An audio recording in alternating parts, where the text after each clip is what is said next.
नमस्कार दोस्तों, निबंध वाणी में आपका स्वागत है।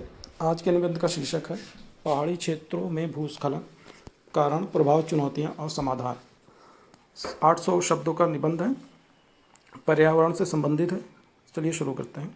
भारत के विशाल भौगोलिक परिदृश्य में पर्वतीय क्षेत्र एक विशेष महत्व रखते हैं। हिमालय, पश्चिमी घाट, पूर्व उत्तर के पहाड़ी क्षेत्र और अन्य पर्वतीय इलाकों में न केवल प्राकृतिक सुंदरता और जैव विविधता विद्यमान है, बल्कि यह जल संसाधनों, खनिज संपदा और सांस्कृतिक धरोहर के भी प्रमुख स्रोत हैं। किंतु हाल के वर्षों में इन क्षेत्रों में भूस्खलन की घटनाओं में उल्लेखनीय वृद्धि हुई है, जिससे जनजीवन, अवसंरचना और पर्यावरण पर गंभीर प्रभाव पड़ रहे हैं।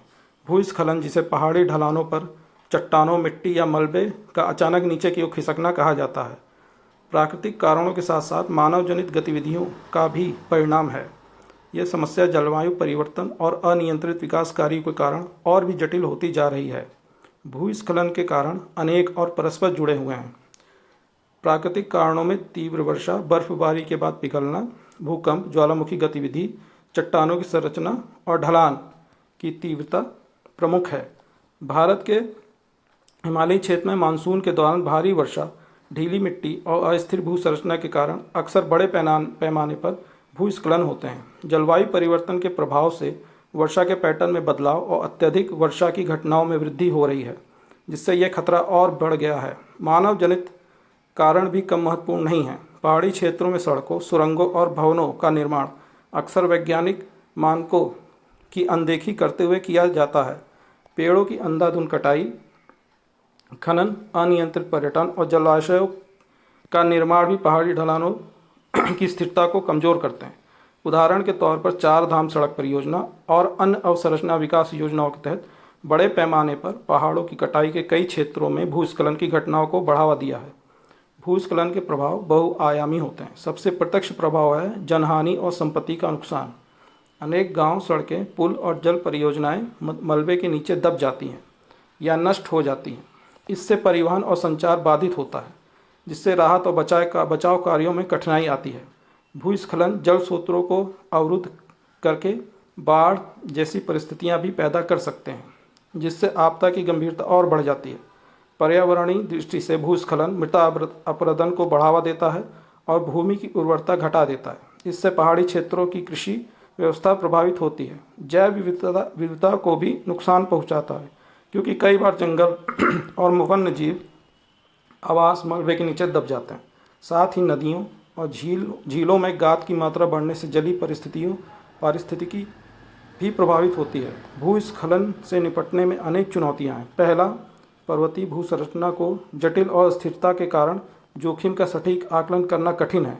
दूसरा, अधिकांश पहाड़ी क्षेत्रों में आबादी बिखरी होती है और भौगोलिक स्थिति कारण राहत और बचाव कार्य समय पर नहीं पहुंच पाते हैं।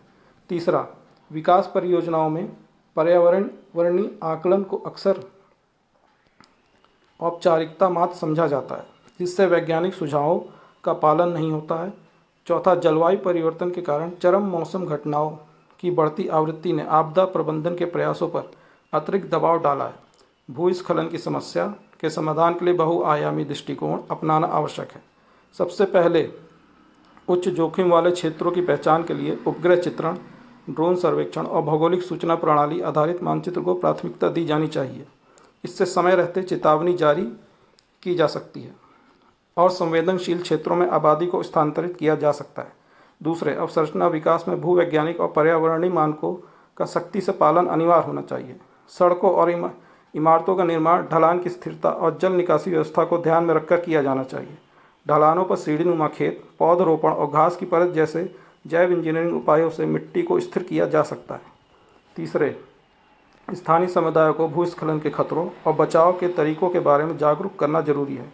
ग्राम स्तरीय आपदा प्रबंधन समितियों का गठन, नियमित प्रशिक्षण और मार्ग ड्रिल से आपात स्थितियों में बेहतर प्रतिक्रिया संभव होगी।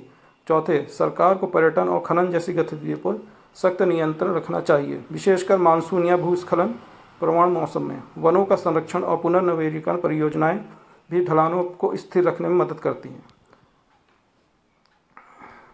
अंततः भूस्खलन जैसी प्राकृतिक आपदा को पूरी तरह रोका नहीं जा सकता, लेकिन इसके प्रभाव को वैज्ञानिक योजना, जन जागरूकता और सतत विकास के सिद्धांतों के पालन से काफ़ी हद तक कम किया जा सकता है। पहाड़ी क्षेत्रों में विकास और पर्यावरण के बीच संतुलन बनाए रखना ही इस चुनौती का दीर्घकालीन समाधान है। निष्कर्षतः भूस्खलन भूस्खलन केवल एक प्राकृतिक घटना नहीं बल्कि कई बार मानव जनित लापरवाहियों का भी परिणाम होता है। इसके कारण और प्रभाव पर गंभीरता से विचार कर समय रहते ठोस कदम उठाना न केवल पहाड़ी क्षेत्रों के निवासियों बल्कि पूरे देश के लिए आवश्यक है। जब तक हम विकास को प्रकृति के अनुकूल नहीं बनाएंगे तब तक पहाड़ों की स्थिरता और वहाँ का जीवन संकट में बना रहेगा। सतत विकास, तकनीकी नवाचार और सामुदायिक भागीदारी ही वह मार्ग है जो हमें भूस्खलन की बढ़ती चुनौतियों से उबार सकता है। तो धन्यवाद दोस्तों, और आगे के निबंध के लिए चैनल को सब्सक्राइब करें और टेलीग्राम चैनल को ज्वाइन करें।